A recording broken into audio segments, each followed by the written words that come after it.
નમસ્કાર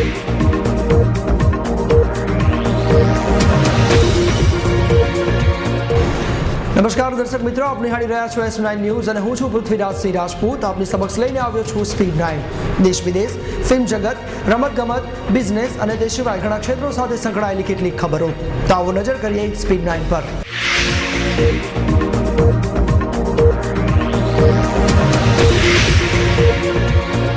ઉત્તરાખંડના હવામાન ખાતાની ભારે વરસાદની ચેતવણીની અવગણનાએ ચારધામમાં જળ પ્રલય નોતર્યો. ભારે વરસાદ અને ભૂસ્ખલનની ચેતવણી સમયસર આપી હતી, છતાં ઉત્તરાખંડ સરકાર ઊંઘતી રહેતા જળ પ્રલય, જાનમાલની હાનિ.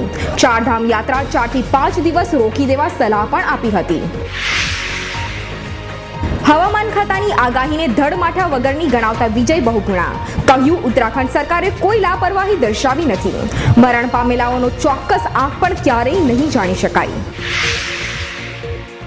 હવામાન ખાતાએ ચેતવણી બહાર પાડી હોવાની ઉત્તરાખંડના આપદા પ્રબંધન પ્રધાન યશપાલ આર્યાની કબૂલાત. વહીવટીતંત્ર કુદરતી હોનારતની વ્યાપકતા સામે કશું કરી શકે તેમ ન હોવાનો બચાવ કરાયો. બદ્રીનાથમાંથી 200 યાત્રાળુઓને બહાર કઢાયા, 400 હજુ ફસાયેલા. અવરોધોને કારણે રાહત સામગ્રી પહોંચાડવા અને મૃતદેહો ખસેડવામાં મુશ્કેલી. ઇશરત નકલી એન્કાઉન્ટર કેસમાં CBI દ્વારા ચાર્જશીટની તૈયારીઓ. IBના special director Rajendra Kumar, 2 IPS અધિકારી સામે ચાર્જશીટની સંભાવના. યુરોપિયન સંગઠનના દૂતાવાસોમાં પણ અમેરિકાએ જાસૂસી જાળ બિછાવી હતી. યુરોપિયન યુનિયનના નેતાઓ નારાજ. જાસૂસીના આક્ષેપો સાચા પુરવાર થશે તો અમેરિકા સાથેના સંબંધો જોખમવાની ચીમકી આપી. કર્મચારી PFના દાવાના ઓનલાઈન નિકાલની સવલત આ મહિને શરૂ થશે.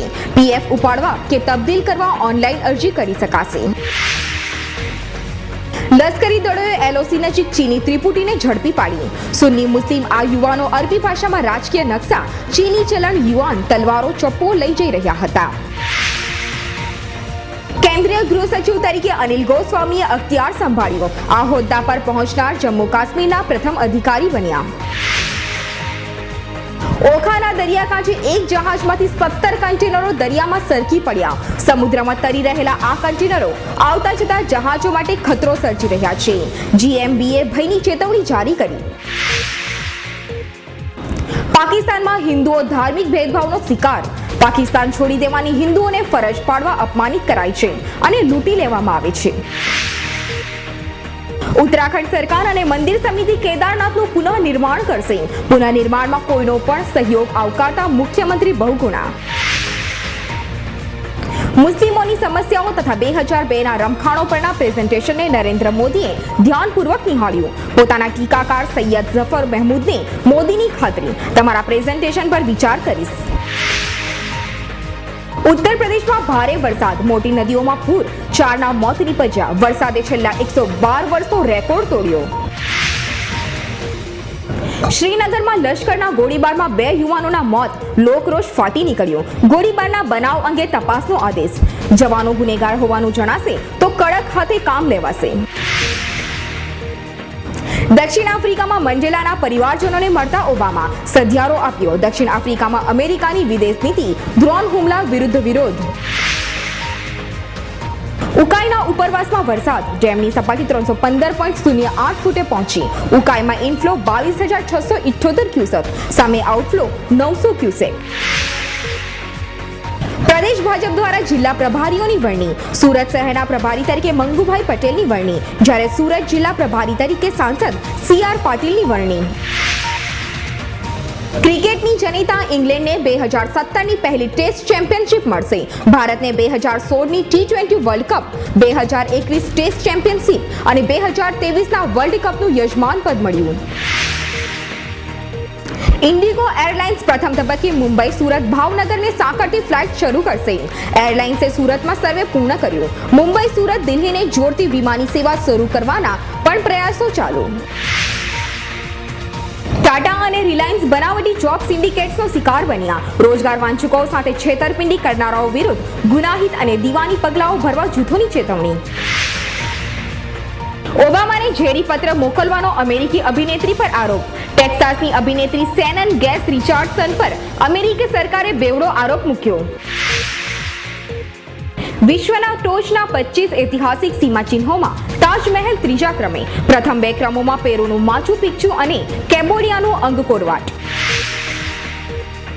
મંગળવારે સુરતમાં પ્રદેશ કોંગ્રેસ કારોબારીની બેઠક, સંગઠન સહિતના મુદ્દાઓ વિચારાશે.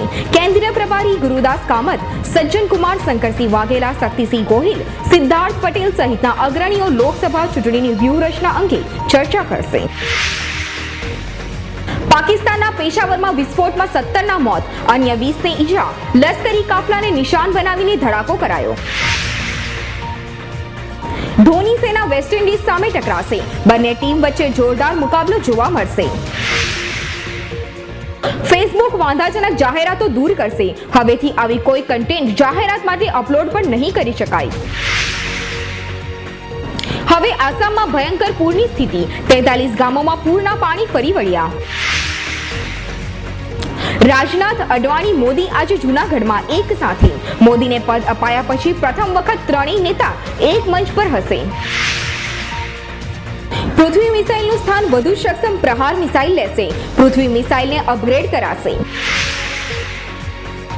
લોકસભાની ચૂંટણીમાં દ્રમુકનું કોંગ્રેસ સાથે નહીં થાય ગઠબંધન. દ્રમુકના કોષાધ્યક્ષ M.K. સ્ટાલિને સ્પષ્ટતા કરી.